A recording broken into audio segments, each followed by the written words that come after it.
எல்லா புகழும் இறைவனுக்கே. சோயா பிரியாணி செய்வதற்கு தேவையான பொருட்கள்: தாளிக்கிறதுக்கு பட்டை, கிராம்பு, ஏலக்காய், சோம்பு, ரோஸ் பெட்டல்ஸு, முந்திரி பருப்பு, பூண்டு, அரவை. இது இஞ்சி அரைச்சி வச்சுருக்கிறோமா, பூண்டில் பாதி இஞ்சி. தாளிக்கும் போது போடுறதுக்காக பெரிய வெங்காயம், பூண்டு, பச்சை மிளகாய், நெய், தக்காளி, சின்ன வெங்காயம் அரைச்சிக்கிறதுக்கு, தேங்காய் பால், தயிர், எலுமிச்சம்பழ சாறு, காரத்துக்கு தகுந்த வரமிளகாயை நம்ம அரைச்சி எடுத்துக்கணும். இது எங்களோட பிரியாணி மசாலா தூள்மா. ஒரு 5 கிராம் எடுத்துக்கிறேன். பிரியாணி அரிசி இது 250 கிராம், 1/4 கிலோ ரைஸ்மா. சீரக சம்பா. சோயா பீன்ஸு வேக வைக்கிற முறை தண்ணி ஊற்றி இதை போட்டு சோயா பீன்ஸை போட்டு உப்பு போட்டு ஒரு விசில் வந்ததுமே ஆஃப் பண்ணி விட்டுட்டு லீவிங் டைமாக விட்டுருங்க. அது நல்லா ஊறி வெந்து வந்திருக்கும். இதை புழிஞ்சு எடுத்து நம்ம எப்படி செய்ய போகிறோங்கிறத காமிக்கிறோம்மா. இது கையிலேயே நல்லா புளியணும். இது எந்த அளவுக்கு புளியுறீங்களோ அந்த அளவுக்கு டேஸ்ட்டு கொடுக்கும். அமுத்தி நல்லா புளிஞ்சு எடுத்துக்கணும்மா. 2 தடவை புளியணும்மா. ஏன் இந்த இடத்துல நீங்கள் இவ்வளோ நல்லா புளியுறீங்க அப்படின்னு கேட்பீங்கம்மா. இது நல்லா நம்ம புளிஞ்சு அதில் இருக்கிற தண்ணியை நம்ம வடித்து எடுத்துட்டா தான் அதோட கேப்பில் போய் நம்ம கொடுக்குற மசாலா உள்ளே நல்லா செக் பண்ணி நமக்கு நம்ம மென்று சாப்பிடும்போது அதோட டேஸ்ட்டு, அரோமா எல்லாமே நல்லா தெரியும். அதுக்காகத்தாம்மா. பாருங்கள், நல்லா புளிஞ்சிடணும். ஒரு 2 தடவை பாருங்கள். ஃபஸ்ட்டு ஒரு தடவை புளிஞ்சு வச்சுட்டேன். இப்போ திரும்பவும் புளியிறேன். தண்ணி எவ்வளோ வருதுன்னு பாருங்கள். இது ஒன்று மட்டும் நீங்கள் சக்ஸஸாக பண்ணிட்டீங்கன்னா உங்களுக்கு நல்லா டேஸ்ட்டான சோயா பிரியாணி வீட்லேயே நல்லா ரெடி பண்ண முடியுமா. இப்போவே நல்லா வெந்துருச்சு. இப்போ அடுப்பத்து வச்சாச்சுமா. சட்டி நல்லா காஞ்சி வந்துடுச்சு. அந்த பக்கம் ரைஸ் வேகிறதுக்காக சுடு தண்ணி வச்சுருக்கேன். இப்போ இதில் இந்த இடத்துல 100 மில்லி எண்ணெய் 1/4 கிலோ அரிசிக்கு நம்ம சேர்த்திக்கணும். ஏன் இந்த இடத்துல இவ்வளோ சேர்த்துறோன்னா, நான்வெஜ்ஜாக இருந்தால் அதுலேயே கொழுப்பு இருக்கும். இந்த இதில் கொழுப்புத்தன்மை இருக்காது. அதுக்காக அந்த இதுக்கு சேர்ந்து நம்ம ஆயில் நம்ம ஊற்றணும். இப்போ ஊற்றியாச்சுமா. 100 மில்லி ஊற்றியிருக்கேன் 1/4 கிலோ அரிசிக்கு. லவங்கப்பட்டை, பட்டை, கிராம்பு, ஏலக்காய், தேவையான சோம்பு, கொஞ்சமாக முந்திரி, வாசத்துக்கு கொஞ்சமாக புதினா. ஒரு 5 இலை போட்டால் போதுமா, அதிகமாக போடக்கூடாது. போடுங்க. பச்சை மிளகா கட் பண்ணி வச்சது அதையும் நான் போடுறேன். அதுவும் போடும்போது தள்ளி நின்று போடணும்.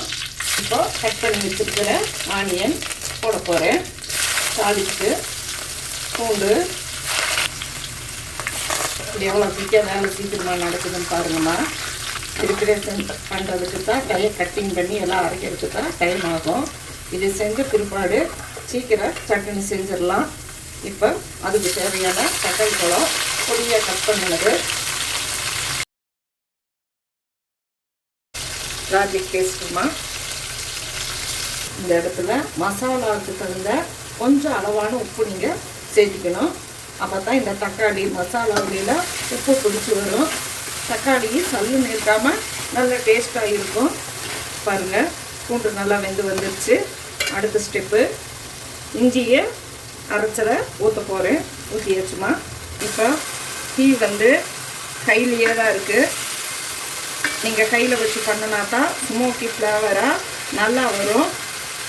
இதுக்கு தேவையான சின்ன வெங்காயம், வரமிளகாய் போட்டு 2 ஒன்றா போட்டு சேர்த்து அரைச்சிருக்கிறேன்னா அதை இப்போ நான் சேர்த்துக்க போகிறேன். இது தேங்காய் பால்மா நல்லா மையாக அரைச்சிருக்கேன். இப்போ இதில் புழிஞ்சு விட்டுருக்கேன். இதில் தயிர் சேர்த்தியாக அரைச்சிருக்கேன். அதை இப்போ இது ஊற்றிக்கிறோம்மா. இந்த இடத்துல மெயினாக போட போகிறது இந்த ரோஸ் பெட்டல்ஸ் தான்மா. இந்த இடத்துல தான் நீங்கள் கண்டிப்பாக போடணும். இது ஏன் அப்படின்னு கேட்பீங்க. முதல்ல போட்டால் அது கருகுன வாசம் வந்துடும். இப்போ பாருங்கள், மசால் நமக்கு மொறுமொறுப்பு தண்ணியாக நல்ல முறையில் வந்துருக்குதுமா இந்த கிரேவி. இப்போ இந்த புழிஞ்சு வச்சுருக்கிற இந்த சோயா பீன்ஸை நம்ம இந்த இடத்துல முதல்ல இது நல்லா வெந்துருச்சு. நல்லா கலந்து கொடுக்குறோம்மா. மிக்ஸி ஜாரை கழுவின தண்ணியை இதில் ஊற்றிக்கலாம். இப்போ உப்பு பார்த்துக்கலாம்மா. இது முதல்ல சோயாவுக்கு தகுந்த உப்பு போட்டு வேக வச்சுருக்கேன். இது அப்படியே நல்லா வெந்து வரட்டும்மா. இப்போ கொஞ்சம் நேரம் நம்ம லிட்டை போட்டு மூடி ஸ்லோ ஃபயர் பண்ணிடலாம். இதில் ரைஸுக்காக உப்பு சேர்த்திக்கிறேன். இது 1/4 கிலோவுக்கு வந்து 5 கிராம் போடணும். ஒரு கல் கூடவே 8 கிராமாக நான் போட்டிருக்கேன். இப்போ கலக்கி கொடுத்தாச்சுமா, கொதி வரட்டும். பாருங்கள், இதில் அடி பிடிக்காமல் கிரேவி நல்லா வெந்து வந்துருக்குது பாருங்கள். இப்போ இந்த மிக்ஸி ஜார் எல்லாத்தையுமே நம்ம கழுவி இப்போ இதில் ஊற்றிக்கிறோம். கொஞ்சம் தண்ணி வடித்து வச்சுட்டு அப்படியே நம்ம இந்த கொதிக்கிற தண்ணியோடவே ரைஸ் சாப்பாடில் போடுறோம். 50% தான் வெந்து வந்திருக்கும் பாருங்கள். ஒன்றோட ஒன்று ஒட்டாமல் அரிசி எப்படி வந்திருக்குதுன்னு பாருங்கள். கரெக்டாக 50%மா. கீழே ஒரு இரும்பு பிளேட்டை எடுத்து நம்ம ஆன் பண்ணி வச்சுருக்கிறோம்மா. ஒரு 1/4 கிலோ அரிசி போட்டு ஒரு 15 ரூபாய்க்கு இந்த சோயா வாங்கி போட்டு செஞ்சிங்கன்னா சட்டுன்னு வீட்லேயே நமக்கு நல்ல சோயா பிரியாணி கிடச்சிரும். இந்த இடத்துல தான் நம்ம நெய்யை யூஸ் பண்ண போகிறோம். ஒரு 25 மில்லி ஊற்றிருக்கேன். ஒரு 1/4 எலுமிச்சம்பழம் புழிஞ்சது. இந்த இஞ்சியெலாம் போட்டிருக்கிறதுனால நெஞ்சை கரிச்சு வரும். அதுக்காகத்தான் நம்ம எலுமிச்சம்பழமே இந்த பிரியாணிக்கு நம்ம சேர்த்துறதே. புளிப்புக்கு தயிர், தக்காளி பழம் எல்லாம் போட்டுருவோம். ஒரு கலரி கொடுத்துட்டு நம்ம தம் வச்சிடலாமா. ஒரு துளி கூட அடி பிடிக்காமல் நமக்கு நல்லா சாப்பாடு வெந்து வரும். இந்த கொத்தமல்லி தலையும் கொஞ்சமாக போடுங்க. தட்டு போட்டு மூடி வச்சதுமே இந்த பிளேட் மேலே இதை தூக்கி வச்சிடுறோம். வெயிட்டுக்காக வச்சிட்றோம்மா. ஃபயரை வந்து ஸ்லோ பண்ணிக்கிறோம். ஒரு 50 மினிட்ஸ் இருக்கணும். இந்த ஸ்லோ ஃபயரில் ஒரு 8 நிமிஷம். லீவிங் டைம் ஆஃப் பண்ணிவிட்டு 8 நிமிஷம் இருக்கணும்.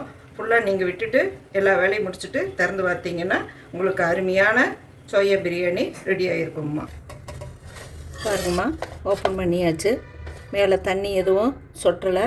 இப்போ கலரி கொடுக்குறேன்மா. ஃபுல்லாகவே காமிக்கிறேன்.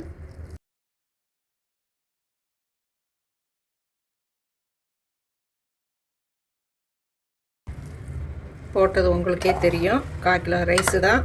6 பேராவது சாப்பிட்லாம். இது லஞ்ச் பாக்ஸுக்கும் கொடுத்து விடலாம், ஆஃபீஸுக்கும் கொடுத்து விடலாம். நீங்கள் எதுக்கு போனாலும் இதை எடுத்துகிட்டு போகலாமா. புதினா சட்னி இப்போ வச்சுருக்கிறேன்மா. ரைத்தா எப்படி க்ரீமியாக இருக்குன்னு பாருங்கள். இந்த தயிர் சட்னி எதுக்கு இவ்வளோ க்ரீமியாக கீழே வளைஞ்சு வர்ற மாதிரி செஞ்சுருக்கிறேன்னா, இதுக்கு வந்து தால்ச்சா கிடையாது. இந்த சாப்பாட்டு எடுத்து அதில் தொட்டு சாப்பிட்ணுமா. கூட புதினா சட்னி நீங்கள் தொட்டுக்கலாம். ரொம்ப நல்லா இருக்கும் இந்த டிஷ்ஷை. நீங்களும் ட்ரை பண்ணி உங்கள் வீட்டில் செஞ்சு கொடுத்து நீங்களும் சாப்பிட்டு பார்த்துட்டு எப்படி வந்துச்சுன்னு எங்களுக்கு சொல்லுங்கம்மா. மட்டன் பிரியாணியை தோக்கடிக்கிற அளவுக்கு நம்ம A1 ஃப்ளேவரோட பிரியாணி மசாலா அவ்வளோ நல்லா இருக்கும். நீங்கள் வாங்கி அதை போட்டு சாப்பிட்டு பார்த்தா தான் அதோட டேஸ்ட்டு தெரியும். உங்களுக்கு இந்த பிரியாணி மசாலா தேவைப்படுதுன்னா எங்களோட நம்பரான 8072787412ங்கிற நம்பருக்கு நீங்கள் வாட்ஸ்அப் மூலிமா வந்து நீங்கள் புக் பண்ணி வாங்கிக்கலாமா. எங்களோட பொருள் எல்லாம் தரமான பொருள். இது கலர் போடலை, எசன்ஸ் ஊற்றலை. கலர் பாருங்க, பிரியாணியோட அதே ஆதட்டி கலர் உங்கள் கண்ணு முன்னாடியே நான் செஞ்சு காமிச்சிருக்கேன். கலர்ஃபுல்லாக எவ்வளோ நல்லா இருக்குது பாருங்க. ஹெல்த்தி டிஷ்ஷும் கூட. வாசம் மனமாக பக்கத்து வீட்டுக்கு மணக்கிற அளவுக்கு இந்த டிஷ்ஷோட வாசம் ரொம்ப நல்லா இருக்குதுமா. நீங்களும் இதை பார்த்து செஞ்சு பார்த்து சாப்பிட்டுட்டு சொல்லுங்கள்.